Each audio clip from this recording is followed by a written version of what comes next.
Stage 4 మోకాళ్ల అరుగుదలకి నొప్పి లేకుండా కీళ్ల మార్పిడి ఆపరేషన్ చేయబడును. Doctor Ramesh Gajula, endoscopic spine ortho surgeon and pain physician, Panacea spine pain ortho and sleep centre, Uppal, Hyderabad. Bhimavaram కేంద్రంగా పేకాట క్లబ్లో నిర్వహణపై పవన్ కళ్యాణ్ స్పందించడం హర్షణీయమంటున్నారు భీమవరం మాజీ ఎమ్మెల్యే గ్రంథ్ శ్రీనివాస్. ప్రస్తుతం ఆయనతో మాట్లాడదాం. ఇటీవల రాష్ట్ర వ్యాప్తంగా సంచలనం సృష్టించిన భీమవరం డిఎస్పీకి సంబంధించి ఆయన ఒక మంచి అధికారిని మీరు కూడా అంటున్నారు. పవన్ కళ్యాణ్ స్పందించడం కూడా మంచి విషయం అంటున్నారు. అంటే ఏం చెప్పదలుచుకున్నారు? రఘురామకృష్ణరాజు వ్యాఖ్యలను కూడా మీరు ఏకీభవిస్తున్నారా? ఎస్, రఘురామకృష్ణరాజు గారు వ్యాఖ్యల్ని ఏకీభవిస్తున్నామండి. అలాగే రెండోది పవన్ కళ్యాణ్ గారు ఇప్పుడు స్పందించడం. ఎందుకంటే పవన్ కళ్యాణ్ గారి విషయంలో మనం చూడాలంటే 2 సినిమాలు కానీ లేకపోతే అనారోగ్యం కారణంగా కానీ కొంత యాక్టివ్గా లేరు. నిజంగా ఇప్పుడు ఈ మధ్యకాలంలో బాగా యాక్టివ్ అయ్యారు. ఇప్పుడు ఏమైందంటే ఆయన దృష్టికి 2 నెలల మట్టి ఎక్కడైతే పేకాట ఆపేశారో ఆపేసిన తర్వాత ఆపనంత వరకు కూడా చాలా బాగుంది. డిఎస్పీ గారితో వ్యవహారం ఏమీ ఇబ్బంది లేదు. పేకాట ఆపేసిన తర్వాత ప్రత్యేకంగా 5 లక్షల బ్యాంక్ ఆపేసిన తర్వాత ఫిర్యాదు తీసుకెళ్లారు. ఏదేమైనా కూడా పవన్ కళ్యాణ్ గారు ఈ పేకాట మీద దృష్టి పెట్టి ఏదైతే మాట్లాడారో అది నిజంగా అభినందనీయం. ఎందుకంటే దానివల్ల ఇవాళ పూర్తిగా భవిష్యత్తులో భీమవరంలో పేకాట అనేది క్లబ్బుల్లో జరగకుండా ఆగిపోయింది. దాన్ని మనం హర్షించాలి. తప్పనిసరిగా ఇది కొనసాగాలని చెప్పేసి.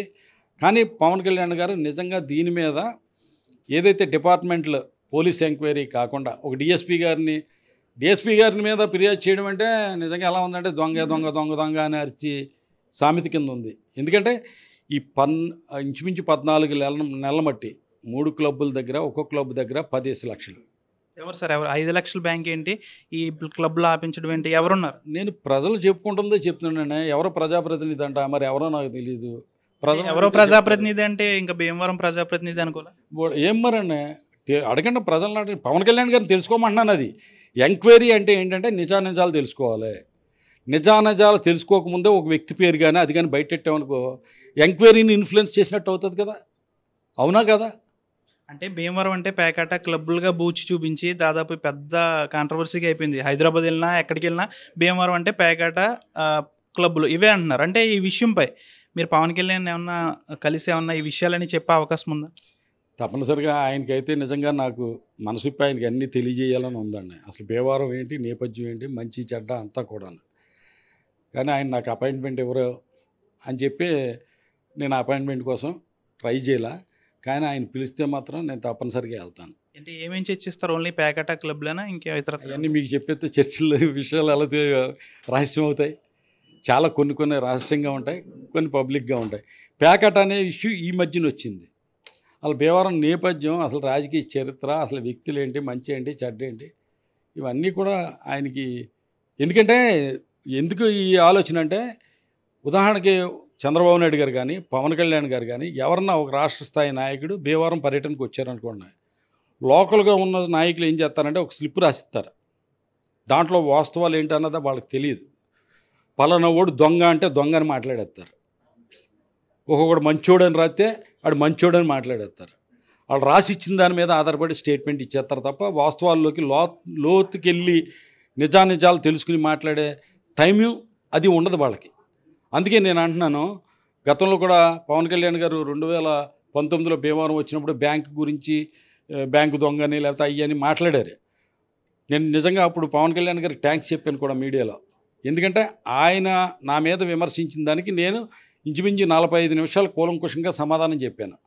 అప్పుడు సుమారు 3 లక్షల మంది చూశారు దాన్ని, నా ఇంటర్వ్యూని. ఏంది పవన్ కళ్యాణ్ గారు మీద ఏమి స్టేట్మెంట్ ఇచ్చాడు అంటే చాలామందికి వాస్తవాలు ఏంటన్నది తెలిసినాయి రాష్ట్రంలో. అలాగా పవన్ కళ్యాణ్ గారి వల్లే వాస్తవాలు తెలియజేసే విషయాన్ని నాకు అవకాశం ఇచ్చాడు ఆయన. అప్పుడు థ్యాంక్స్ కూడా చెప్పాను. కాబట్టి ఏంటంటే నాయకులు ఇక్కడికి వచ్చినప్పుడు ఏదైతే ఇక్కడ లోకల్గా ఉన్నవాళ్ళు స్లిప్ రాసి ఇచ్చేస్తారో ఆ స్లిప్ చదివేసి వెళ్ళిపోతారు తప్ప లోతుగా తెలియదు వాళ్ళకి. నాకు అసలు భీమవరానికి సంబంధించి ఏదైనా విషయాలు ఉంటే కనుక అన్నీ కూడా ఆయన దృష్టిలో పెట్టడానికి నేనైతే సిద్ధం, ఆయన అవకాశం ఇస్తే. గ్రంథ్ శ్రీనివాస్ జనసేనలోకి ఏమైనా వెళ్ళబోతున్నారు సార్? ఏ పార్టీలోకి వెళ్ళాలనేది ఇప్పుడు రాజకీయంగా నేను లేను. రాజీనామా చేసి మామూలుగా ఫ్రీగా ప్రశాంతంగా నా పని ఏదో నేను చూసుకున్నాను. ఎందుకంటే గతంలో ఇంచుమించుగా నాన్నగారి టైం నుంచి రాజకీయాల్లో ఉన్నప్పటికీ కూడా అప్పుడు వ్యాపారం చేసుకునేవాళ్ళం. కానీ 2004 నుంచి చూసుకుంటే కనుక నా తల్లిని తండ్రిని కూడా పలకరించకుండా ఇంట్లో టిఫిన్ చేసి బయటకు వచ్చేసేవాడిని.